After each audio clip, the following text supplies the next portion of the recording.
Here you are. Matthias is actually representing today the China IP SME Helpdesk. He is also a long-term expert that has been supporting the IP SME Helpdesk in different webinars and workshops. He also works as IP advisor at the China IP SME Helpdesk, and he has a master's degree in Chinese civil and commercial law and a master's degree in intellectual property law. I believe, Matthias, I can leave the floor to you and you can further introduce yourself.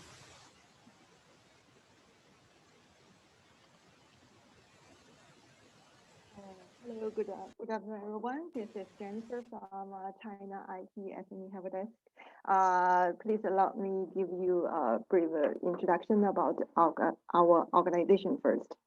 China IP SME Helpdesk is a European Union funded project which designed to help European SME with intellectual property right issue in mainland China, Hong Kong, Macau, and Taiwan.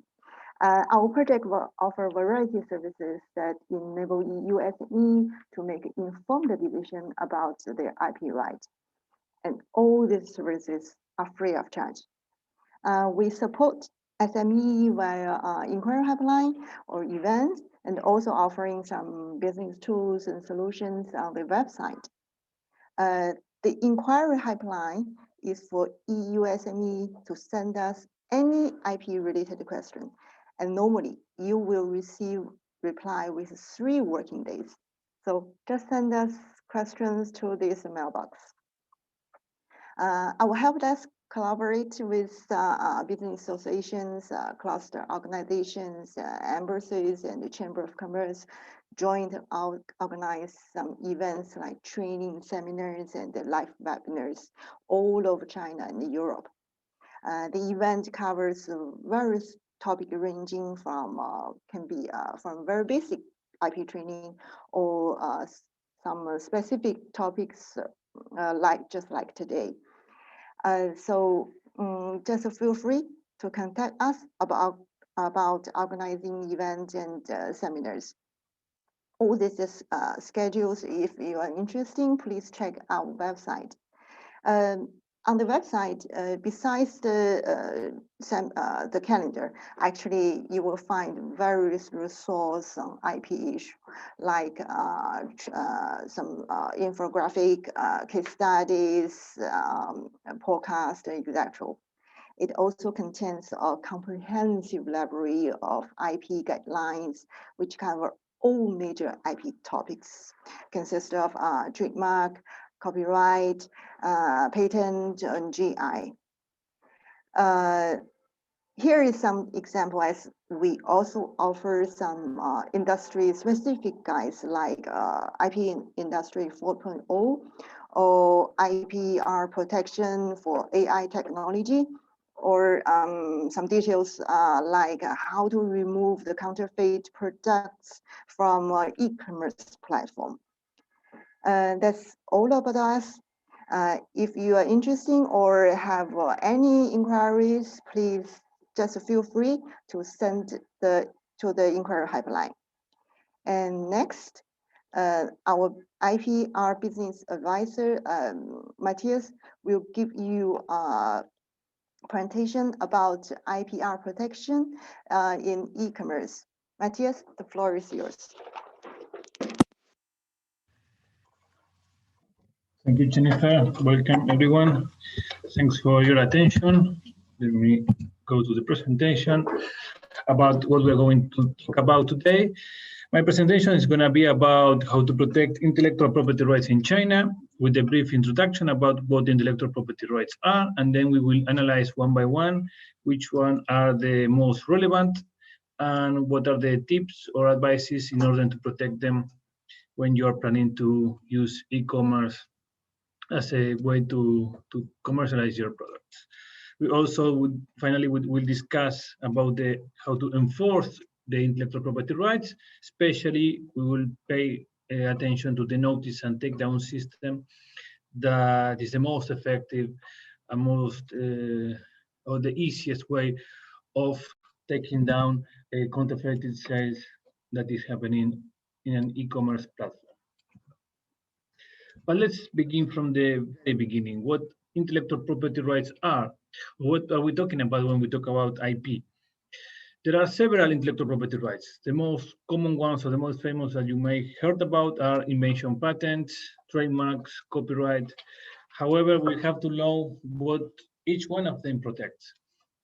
When we talk about invention patents or utility models, which are so-called small patents, these intellectual property rights protect the innovative aspect of a product or an innovative industrial process. What they do is to protect the technology involved in a product. When we talk about design patents, what we are protecting is the aesthetic aspect of a product. We are protecting how the product looks like, how it is presented to the consumer, how it is seen by the consumer, and how it is identified by them. But talking about how to identify the product, we have to talk about trademarks. By trademark, we are protecting every sign, every aspect or characteristic that your product has that can be used for distinguish your product from the one of your competitors. So it could be the company name, it could be the product name, logo, sounds, etc. Whatever helps your product to be distinguished, it can be protected as a trademark. When we talk about copyright, what we are protecting is the expression of an idea, not the idea itself, but how it was expressed by the artist. Normally, when we think about copyright, we think about art. However, we will see that there are certain specific aspects of products that can be protected through copyright, and it can be interesting for companies, especially SMEs, to do the copyright registration, because it can be used to have access to certain specific jurisdiction and achieve a faster way of protection. When we talk about trade secrets, we're protecting sensible information of a company that can be stolen by your competitors and can be used against your own interests. Finally, we have domain names, which are not technically speaking intellectual property rights, but they are so important in the internet that they should be considered one of them. It's basically the online address of your company. And if you want to have the most marketing one, the most efficient one, then you should have the registration as soon as possible. But also, we have to understand what are the main principles about intellectual property right, because this will give you a brief idea about how IP works, not only in China, but worldwide. There are two main principles. The first one is the registration. Your company will not have protection if the intellectual property right is not registered. This is especially true in China, because in Europe, unregistered trademarks, unregistered designs, they have certain level of protection as long as, for example, in the case of trademarks, the trademark is well known or is famous. This is not the case in China. For having protection, you need to be registered. There's also another rule complementary to the registration that is called the first to file rule.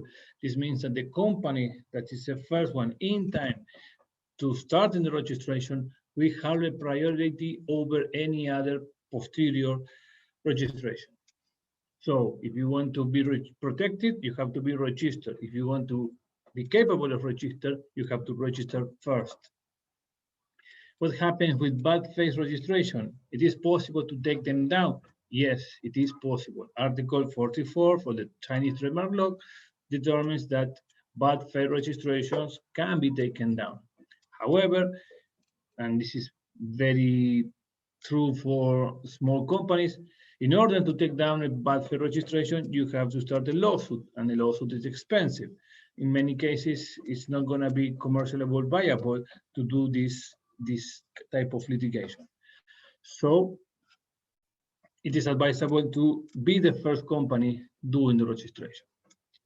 The second main principle is called territoriality. This means that the registration done within the territory of a country will not grant you any protection in the territory of another country. how to explain this? The registration done in Hungary or in the EU will not grant you any protection in China. The same way, the registration done in China will not grant you any protection within the EU.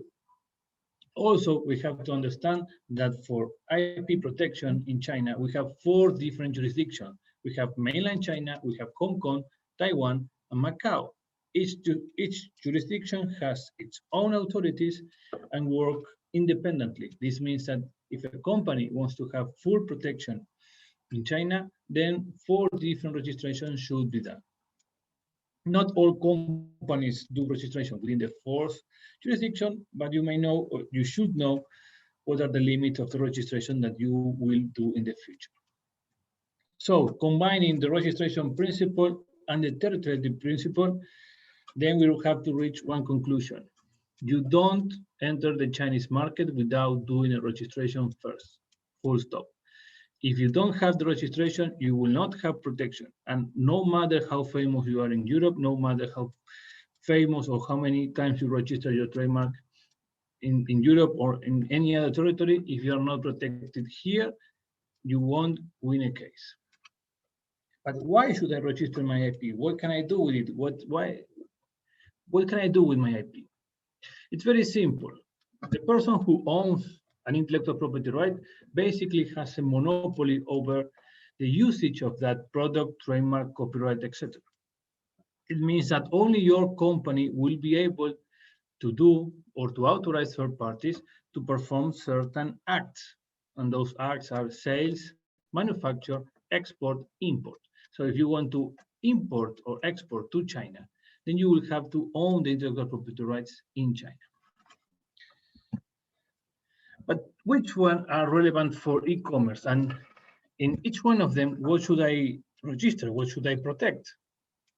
In the case of trademarks, the most relevant trademarks to register are the company name, because your company wants to be identified, and you don't want competitors to start using your name and start selling their products as if they were you.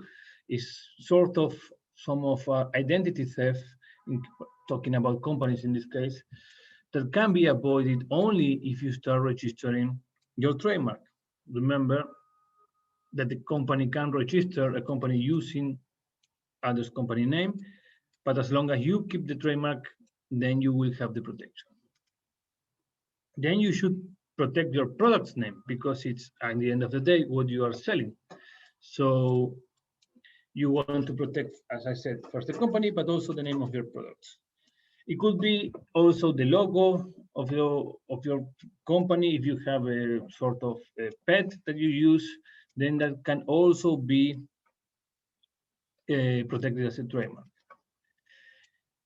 In the case of copyright, which is normally associated with art, there are certain type of certain aspect that can be registered.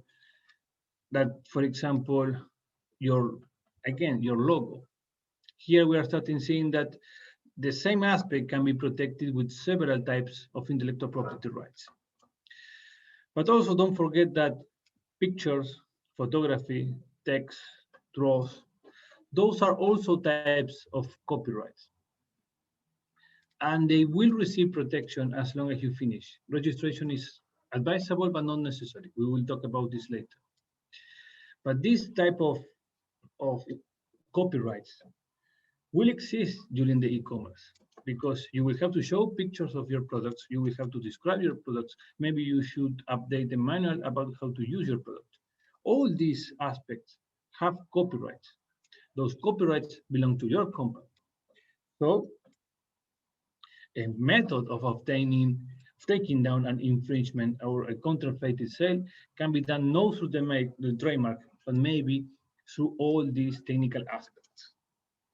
Another important industrial design is, another important intellectual property rights are industrial designs. As I explained before, they protect how your products look like. So what you have to protect here is the design that you use for your products. In this case, it's very simple and direct. In the case of trade secret, is that sensible information that you give to your company some competitive advantage. But also, it is all that intellectual property right that has not been registered. So your company should be very careful of disclosing that information that you know your competitors don't know, and you don't want it to be published. The same way, like if your company were attending to a trade fair and you don't want to show a prototype of a product that has not been released yet or is not known how it works, then you should not upload in the e-commerce platform any type of information, any draw, any manual, any description that will disclose one of these trade secrets. Be careful, because when you are uploading information online, you may be disclosing sensible information. Be careful. Check in advance what you upload and check it with your legal department or your attorney that you are not disclosing any trade secrets. Finally, regarding domain names, basically what you have to register is the domain name. In this case, again, it's very direct. There is no mystery on this. Try to do the registration as soon as possible so you keep your company name or your product name as your domain name, and it's not being used by a competitor for misleading clients. When you're preparing your strategy, we have to know that you should combine the different methods of protection, and this is something that we will analyze later. But let's go to analyze how to protect one by one the different intellectual property rights. Regarding trademark protection, how to protect the trademark, how to start a trademark registration. There are two different methods. The first one is going directly with the CNIPA, the Chinese National Intellectual Property Administration. The CNIPA will allow you to start the registration by yourself only if you are based and registered in China with a Chinese company. So if you have a branch in China, you can do the registration. If not, you will mandatorily need the collaboration and assistance of a Chinese attorney. However, there is a second method of starting the registration that is thanks to the Madrid system. The Madrid system is an international agreement that allows companies and individuals to start the registration in their own country and expand it to their jurisdiction. So if your company is based in Europe, it's based in Hungary, then you can start the trademark registration in your own country with your own authorities and then expand it to China. The fees are going to be more expensive. The registration time is going to be longer, yes, but at the end of the day, you will be dealing with this at home with your own authorities who will guide you, and it's going to be easier. And also, in the case that you are applying or registering your trademark in several jurisdictions, not only China, but let's say in other countries in Southeast Asia as well, then this way is going to be cheaper, because instead of hiring a local attorney in every single country, you can just directly click on the different countries you want the protection, and it will be done automatically. But is there any other limit for registering my trademark in China? Yes. If you check the Chinese trademark law, you will see that there are certain limitations. First, the name should not be illegal. There are certain signs that cannot be registered as a trademark. You cannot register something that is offensive in Chinese language. You cannot register flags or national symbols.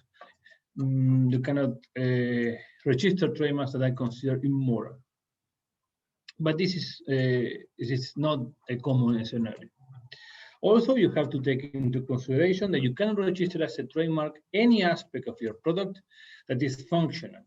If there is a technology, if there is an advantage of your product instead of your competitor, then you should protect this with a different type of intellectual property right. Most likely it's going to be an invention patent or utility model, not as a trademark. The second limitation is that your trademark has to be distinctive. This means that it shouldn't be similar with an already registered trademark till the point that the client may confuse that trademark with your own. This is a very common scenario. There are so many trademarks registered that your company should make it very clear, make it different enough so it cannot be confused. A normal practice and very advisable practice is to ask for a local attorney to check all the precedents and see if your trademark will be likely to suffer an opposition or not, or will be considered similar to another one or not. And this is connected with the last limitation, that your trademark should be available. This means that no one should have that exact trademark. Trademarks, they are classified in classes, and in the case of China, also in subclasses. If you already have a trademark in Europe, you may know that there are 45 classes. Each class determines a set of products or services. Your trademark will be registered in one or more classes, and the protection will be given to those types of products or services that belong to each class. The classification, the NIST classification that is used in Europe, it is also used in China. There is no difference with this. However, China goes further with the classes and creates a subclassification. Each class has subclasses, even many subclasses. So when you're registering in China, you have not only to choose the class, but also you have to choose the subclasses, and the fees may be more expensive if you have several subclasses. But what's important here? If your company is registering through the Madrid system, this means that your company started home the registration and you already chose the subclasses, then you have to pay attention to which subclasses are assigned to that class. Because it happened for many companies. It's not a common scenario because at the end of the day, the Chinese authorities are doing their best to do a proper classification of the subclasses. However, it may happen that the subclasses that are assigned are not of interest of your company. Maybe, and I give you a simple example. Maybe your company is going to be registered in class 25, which is for clothes, but you produce t-shirts. By some mistake, the subclass that is assigned to you is trousers. Then this is not of interest for your company. So you should be careful and you should pay attention when using the Madrid system that the proper class is assigned, but also that the proper subclass is assigned. And another important aspect for the Chinese market regarding trademarks is how to adapt your trademarks to the Chinese market. This means how to do a Chinese translation of your trademark. This is going to happen, or your product will be known with the Chinese name your company wanted or not. These translations can be done phonetically. This means that the name of your trademark will be imitated or duplicated using Chinese characters according to how they sound. They will simply imitate the sound using Chinese character. The second way is to use a literal translation. If your trademark has a concept, then it will be translated with the same concept using Chinese characters. This translation will be done. This will happen because the same way Western clients may not be familiar about how to read Chinese characters, there are a big sector of Chinese consumers that they don't know how to read the Western alphabets. So distributors, or in this, it could happen also in supermarkets, or depending on what type of products you are selling. In order to facilitate and to identify easier the products, they will do a translation into Chinese characters. If your company is going to sell online, eventually your product will also receive a Chinese name.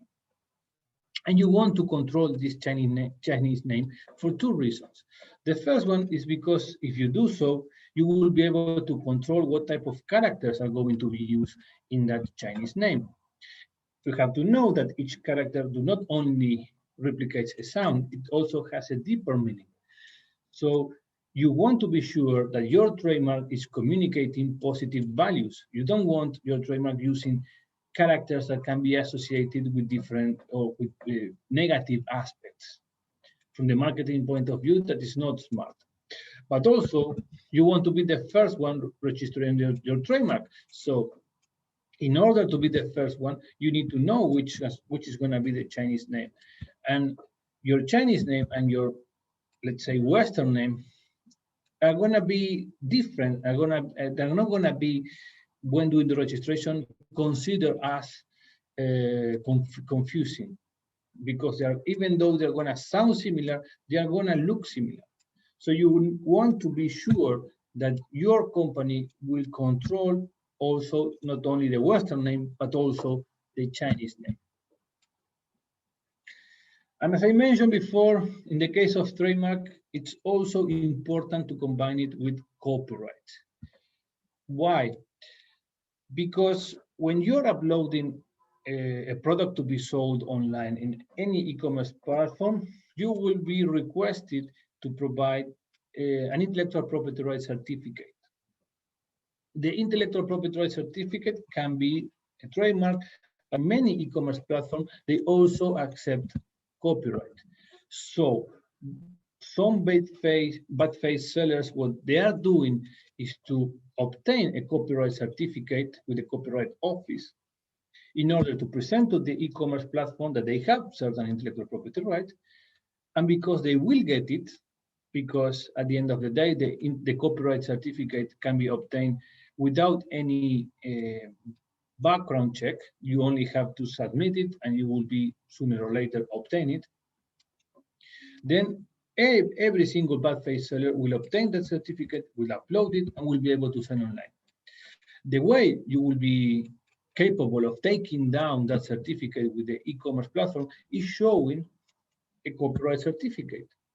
And that copyright certificate should have a prior date than the one that was obtained by the bad faith seller. So it is important to protect not only your trademark as a trademark, but also, if it is possible, if it is a logo, as a copyright. Also, this will grant you another advantage, that it is connected with which jurisdiction you can apply to when trying to take down a trademark.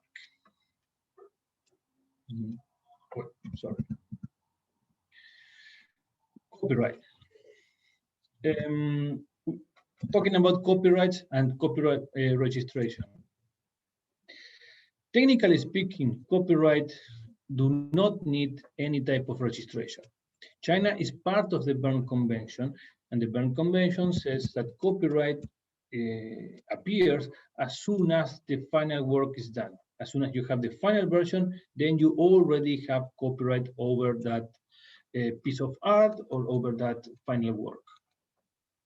But why was I talking about registration? Because in the judicial system, if you want to say something, you should be able to prove it. So if you want to say that you finished, that you are the author, that you finished certain work, and that you finish it in certain specific date, then you need to prove it. The most efficient and the direct way of proving it is through copyright registration. This is important, or this is very money-wise advisable, because copyright registration in China can be done very easily and it's very cheap. It wouldn't cost, as long as you know how to do it, which is very simple as well, it's not going to cost a lot of money. So it's very advisable to, for example, register a trademark. But what should I register? Not only the trademark, but also, as I mentioned before, pictures, photos, draws, text, everything that is connected, a manual, anything that can be reproduced, you should register it as soon as you can. And it's useful because in China, and we will talk later about the jurisdiction, but there is one that is called Internet Courts that is very unique. The Internet Courts, they have a jurisdiction only over certain specific aspects or facts that happen online. One of them is copyright infringement. They also work for e-commerce, but only about breach of contract of e-commerce. Then there are different other cases that involve videos that is happening online, etc. Videos is something else that you can register as a copyright. The important aspect of Internet courts is that on average, a case lasts no more than a month. The average time is 27 days. The entire case is happening online. Does it mean that your company can apply to these courts without having a Chinese lawyer? No, but it's very efficient, very fast. And if the notice and takedown system, that is the system that the e-commerce platform have for, they created by their own to take down a sale, it's not working, then you can go to the judicial system, the official authorities, and get the proper answer from the authorities. And these internet courts are gonna solve the case very fast. So they're very, very efficient, and is the most, I would say, the most useful solution that now companies, SMEs have. As I mentioned before, you should obtain a registration. The registration should be done in China. It can be done abroad, and then later it can be legalized. Nowadays, legalization is being reported as an issue. Why? Because of the pandemic restrictions, embassies are working with the different times. So we were reported that for obtaining a legalization during these days, it can take even several months to finally get it done. And then you should get not only legalization, but also you have to enforce it in China. So you may be in the case that your company has a deadline to comply with, and you cannot comply with it because you couldn't legalize your documents. But there is a very important solution, which is the usage of blockchain. I don't know if you understand how blockchain works. Blockchain, basically, it's a chain of nodes. Each node is a different upload or download of information. One node is added to the chain. It cannot be modified without including another node. And then all the different modifications can be tracked in a way that once a node is uploaded into the blockchain, it cannot be modified, and it can work as a method of evidence. The Supreme Court of China recognized digital evidence, including blockchain, as a method of evidence for the internet courts. They didn't recognize it for every single court in China, but yes, for internet courts. So this is another advantage that internet courts have. And it's another advantage for your company, because if you have access to any blockchain, then you can start uploading all your copyrights, and this way be capable of proving them without the need of having a copyright registration. In China, there are already certain companies that are offering this type of service, and they will provide you immediately some sort of certificate or the final presentation that you can show or present with the internet court. Also, copyrights can be combined with design patents, because your design may include copyrights, may include logos that are also protected by copyright. So if you have a design patent and it's a unique design for your product, and that design contains copyright, then it's advisable to have both registrations at the same time. Talking about design patents, how to start the registration of a design patent. We said that the design patent protects how your product looks like, how it is presented.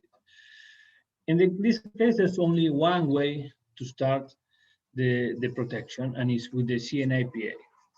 There is no international agreement. There is one international agreement, that is the Hague Agreement, but China is not a member country. So there's no international agreement that will allow you to start the registration in China, and the only way is going with the Chinese authorities. Again, if your company is based in China, your company can start the registration by itself. If not, you will need the assistance of a Chinese attorney. What are the main requirements? The first one is that it should not be functional. We are talking about aesthetic aspects, not any advantage, not any functionality. It's only how it looks, nothing related with technology or nothing that make the design having any particular advantage over any other design, only how it looks. And the second one, and most important one, is the novelty. The design should be new, should not have been known by any other party, by the people that work in the company. This means that if your company already disclosed the design, then there is no possible protection. What will I be requested when I start the registration? You will have to fill the application form. You will have to show draw or pictures of your design, and you will have to start a brief explanation about the product. This is very important because the design will be assigned to a specific product. So if your design can be used in different type of products, then you will have to do registration, or you have to include in the brief explanation a description of all of them. And this is important because, as I said, once the design is disclosed, all future protection is lost. So when you do the registration, you have to do, or you have to include all the products in which you will use your design, even if it is a potentiality. Maybe you are considering using this design for certain product. Maybe you don't know if you're going to do or produce that product, or to sell it in China. It doesn't matter, include it as long as you can. There are other documents to be presented related with the identification of your company or you as an individual. And the only thing that you should take special into consideration, again, is what I mentioned before, that now because of the pandemic, embassies are working in a different time schedule, so it may take a long period of time to obtain the legalization of those documents. But also be careful, because there are certain differences with the designs in the EU and in China. In the EU, the maximum term of protection is different. In the EU, it's 25 years. In the case of China, it's much less time. Currently, it is 10 years. However, thanks to the new patent law, which will come into effect the 1st of June, it's going to be 15 years. Second, those unregistered designs, in the case of Europe, they have a certain level of protection during 3 years. So those designs that are not protected will have protection in the EU. That protection do not exist in China. So if you want to be protected in China, then start the registration before disclosing, before releasing your product to the market. It's mandatory. It's not like in the EU. Also, there is a distinction about the limit of designs that can be included in one application. In the EU, there is no limit. In China, there are 10 designs per application, but of course, you can submit more applications if there are needed for the same design. And also regarding the novelty. Novelty is also a requirement in China, in the EU, if you want to have the 25 years of protection. But there is a grace period, normally 12 months since the disclosure, in order to present the registration. In the case of China, that grace period is shorter. It's only 6 months. So be careful. Once the design was disclosed, you have only 6 months to do the registration. And also, finally, the aspect of the fact of the partial designs. Partial designs are those ones that protect only certain aspects of the product, not the entire product, not the overall product, but only one aspect, one characteristic, one section, etc. Before, it was not possible. Only the full product can be protected completely. Now it is possible. Now partial designs are going to be possible since the 1st of June. And there is one case study about a company that was producing a specific pollution mask with a very particular design, and they started to be a trend. They realized that in Taobao, bad faith sellers were offering copies of this mask. They registered the trademark, they registered the design, but that design was not being granted. They were still in the process of registration. And because of that, they didn't have any course of action about how to protect. Till an IP right is not granted, there is no way to enforce it. So what this company started to do is to weekly check Taobao and try to study how the bad faith sellers were working. And they adopted some strategies in order to take them down off the market. First, using their advertisements, they started to change the designs very oftenly. The strategy was to change the design so often that the bad faith sellers were incapable of following them because the trend was always changing. This is combined with the advertisement and always promoting the latest design. This way, all the sales were redirected to the new design, and by the time the bad faith sellers were copying that design, there was a new one. This creation of trends allowed the company to wait till the trademark was granted. When the trademark was granted and when they were capable of enforcing it, they went for the infringers. This way, they were combining the different type of intellectual property rights because they were using designs, but they realized that they cannot register every single design. So they were protecting the trademark and using it at the same time later for protecting the future designs.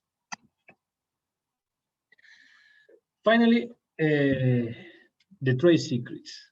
The trade secrets are the only intellectual property right that they don't need registration.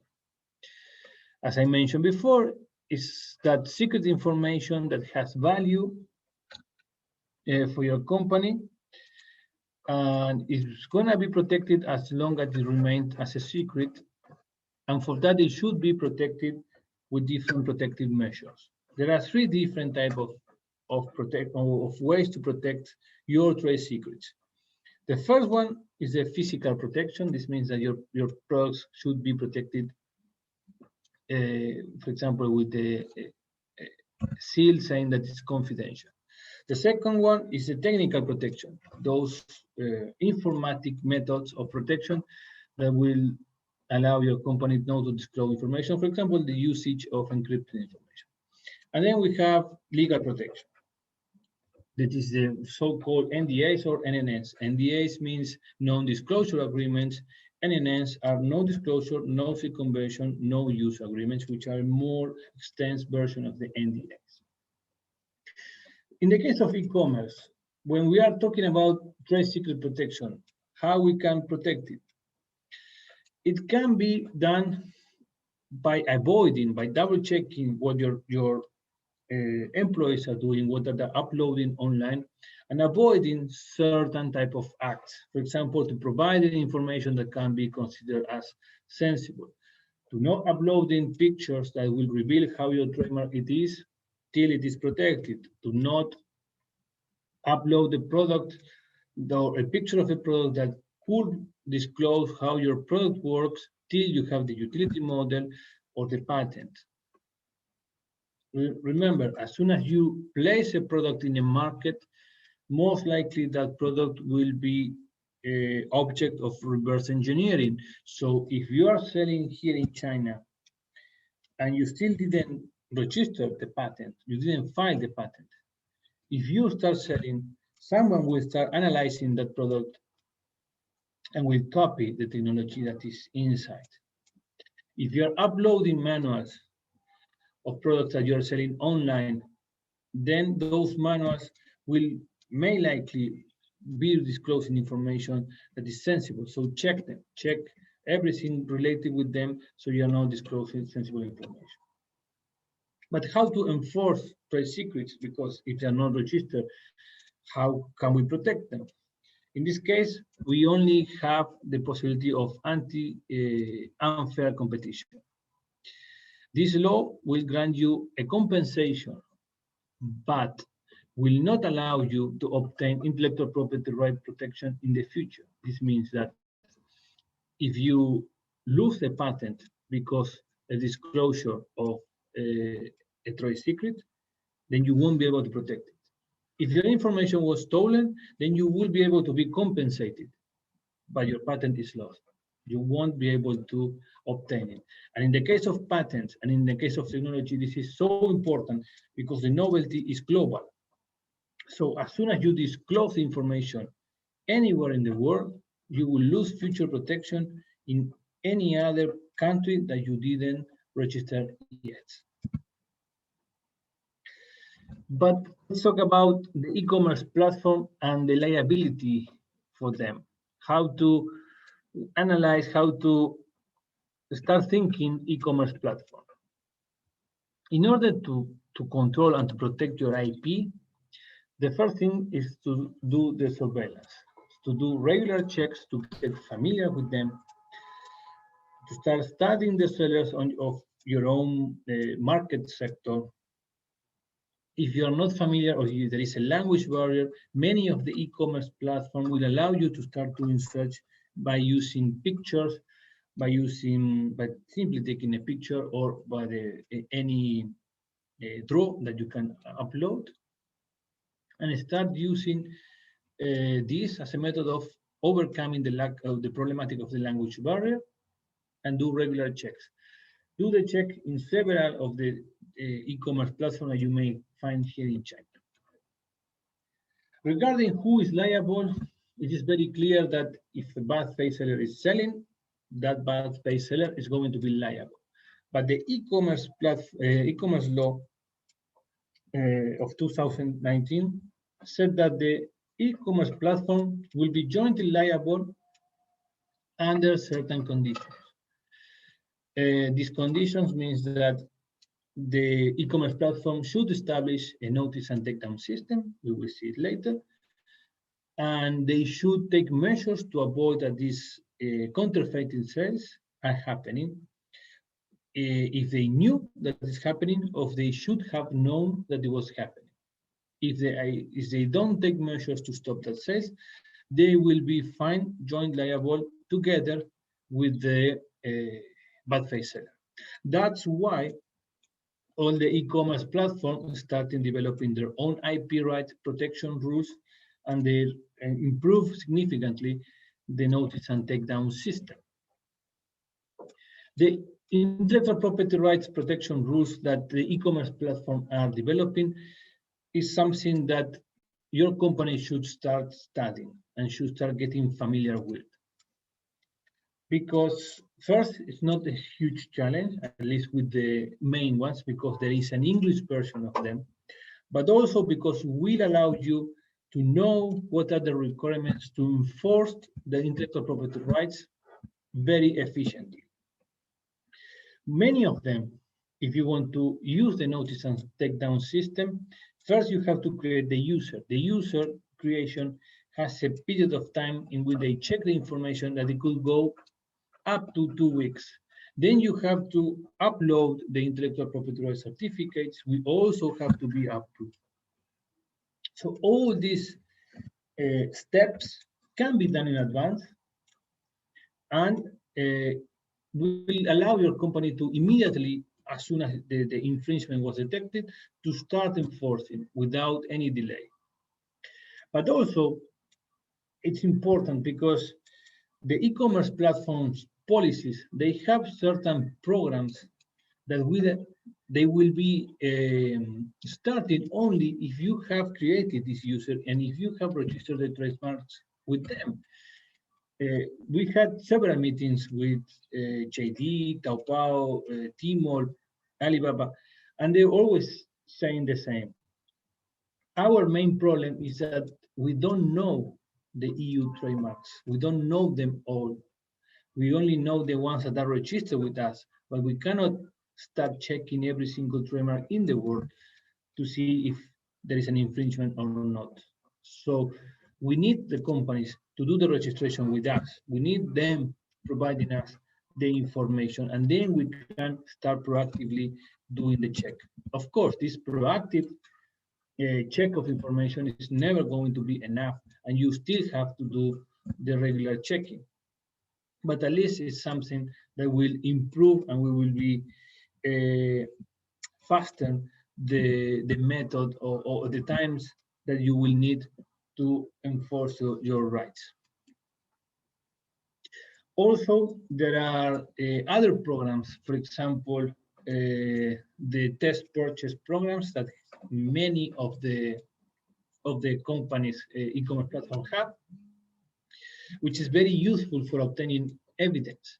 If you need to take further steps against a bad faith seller because your company may detect that there is a bad faith seller that is constantly counterfeiting your company, and you want to take steps further from the e-commerce platform but with the judicial system, then these companies have, or may not all of them have, but many of them have a program that will allow your company to buy one of the counterfeited products, but the entire purchase is done by the platform in a way that it can be used later as evidence that this was bought from that seller in these conditions, that the product finally is this one, and that is counterfeited because of this and that. And this way, it's going to be much easier for you to prove that there is a counterfeit.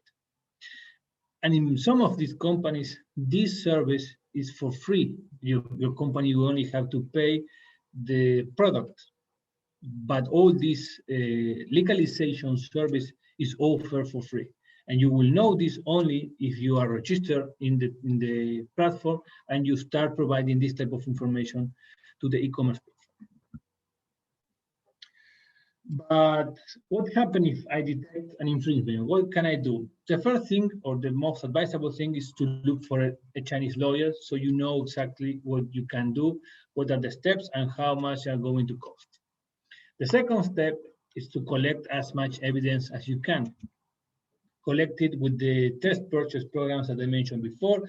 You can collect it using a blockchain, or you can, if you already hire a lawyer, ask them to start collecting the evidence. And then you have to decide your jurisdiction.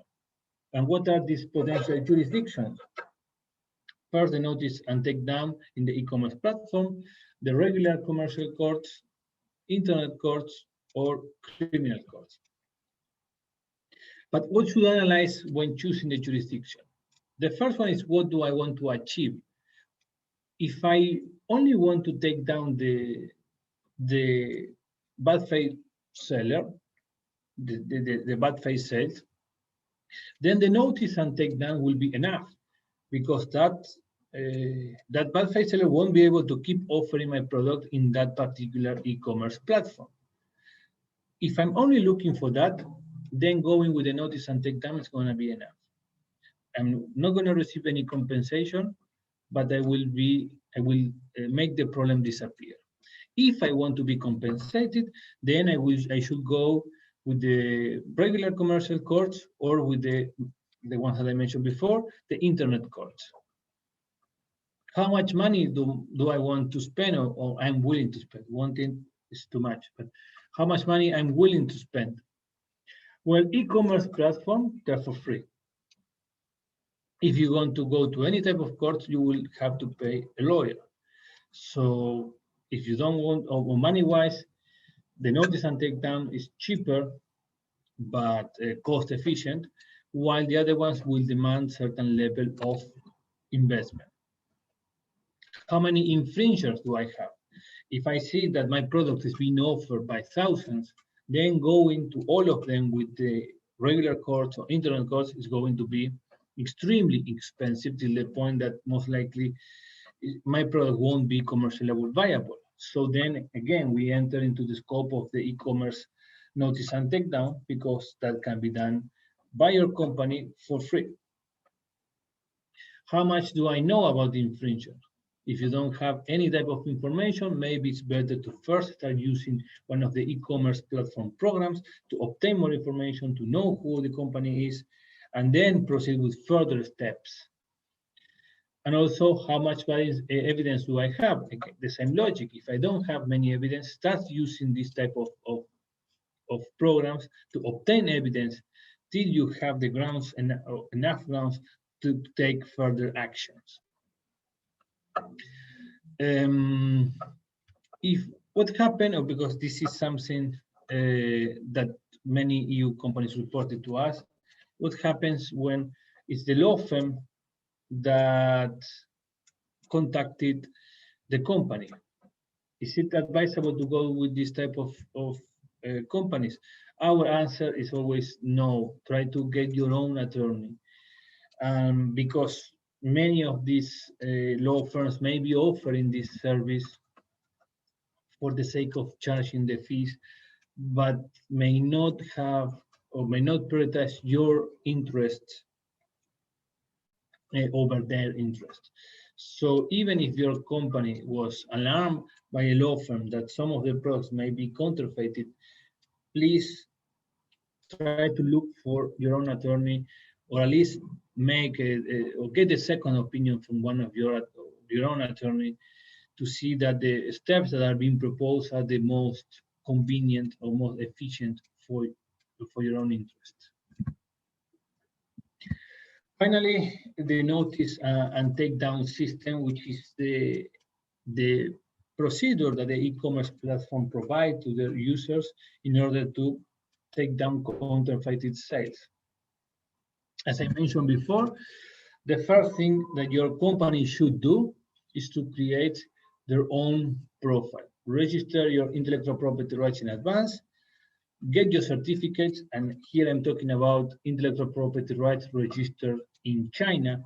Nothing that was registered in Europe will be useful for taking down a sale in a Chinese e-commerce platform, and get familiar with the procedures, the programs, and the different tools, how to use them. Train your own employees and train yourself about how to do this.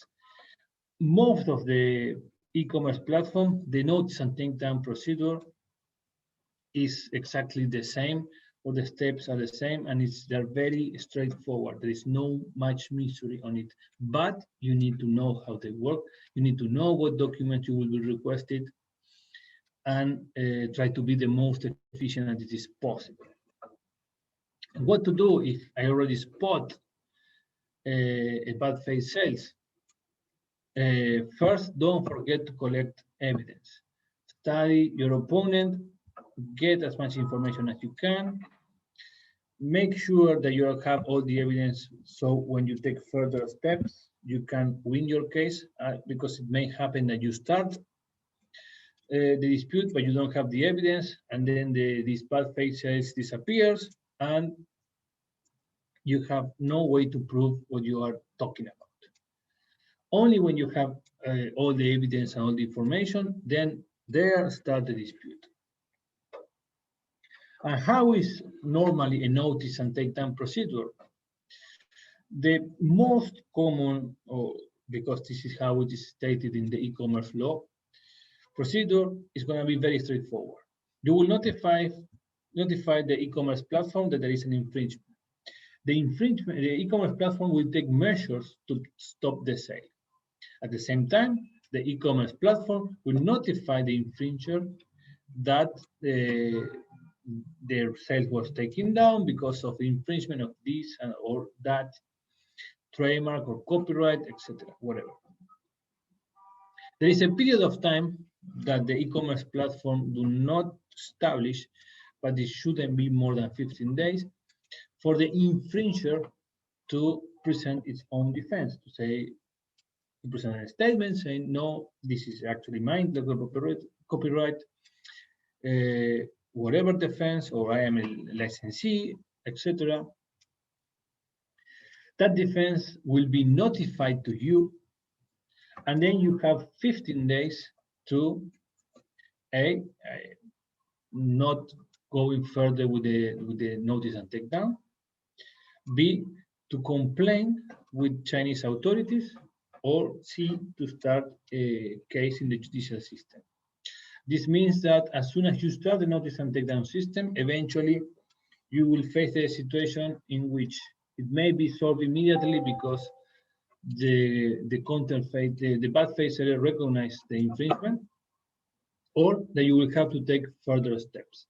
So it is advisable, because you will only have 15 days, that by the time that you start the notice and takedown procedure, you may know who your lawyer is and how to proceed with these further steps. Otherwise, you will end up in a situation in which you may not be capable of complying with certain deadlines. And our last case study is about a Finnish company that was selling lamps, lighting solutions, in which Europe was the main market, so they didn't have any intellectual property right in China, but eventually they discovered that they were infringing, or they were copying and selling the products in China. They started to think how to protect their designs, because the design patents were impossible to obtain, because the novelty was lost, because the designs were already made public. They only had the method of registering their trademarks and registering their copyrights, which they managed to do both of them. Since the company was a small company, they didn't have much money to invest in litigation, and because their designs were massively copied, it was not simply feasible to start a litigation case which one of them with every single bad faith seller. So the strategy they adopted is to train one of their employees to start checking all the e-commerce platform, learning how the notice and takedown system works, and start using massively this type of procedures.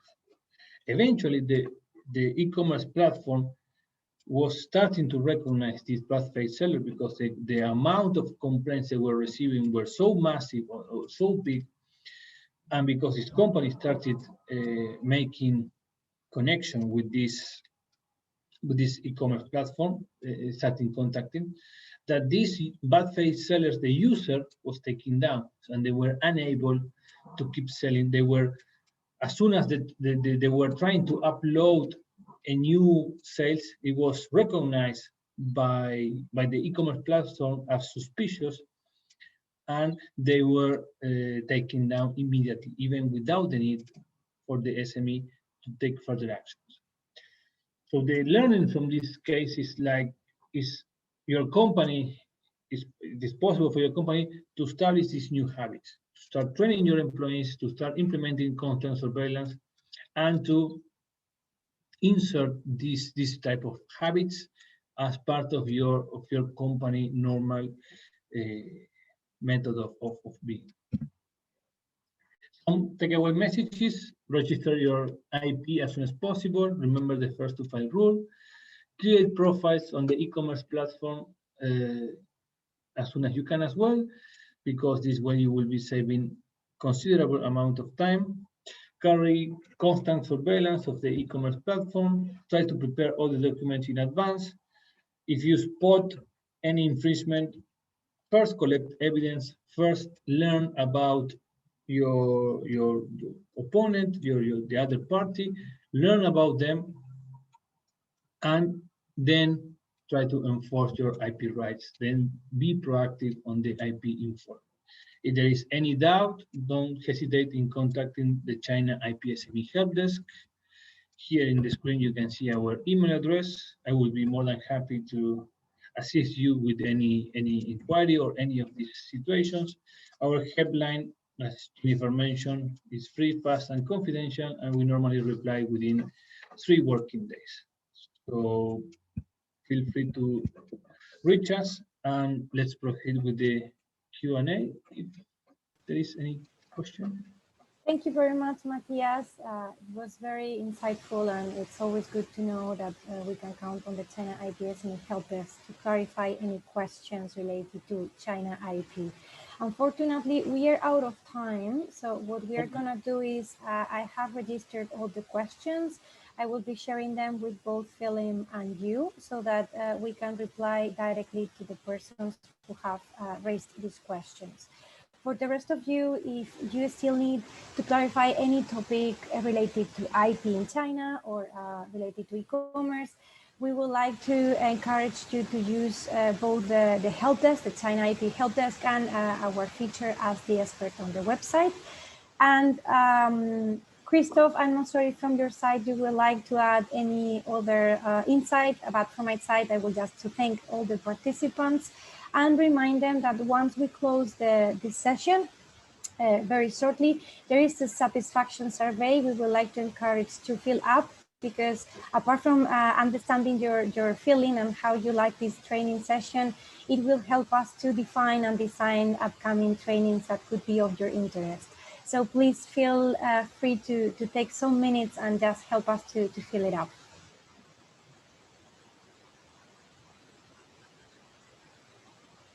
So Christoph, is from your side? Oh, yes.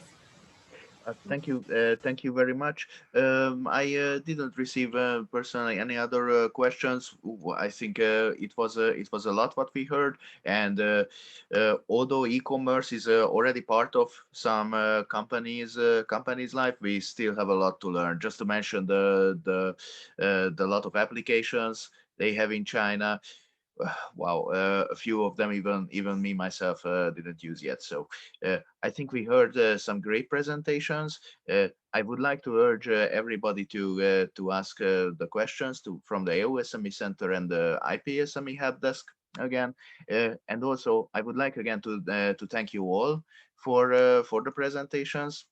Thank you for Philip, thank you for Matthias, and last but not least, thank you very much, Laura, for helping us organizing this great event. I believe that it was very useful for all the participants, and I hope that we can continue working in the future too.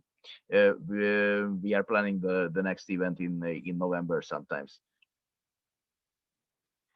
Thank you very much.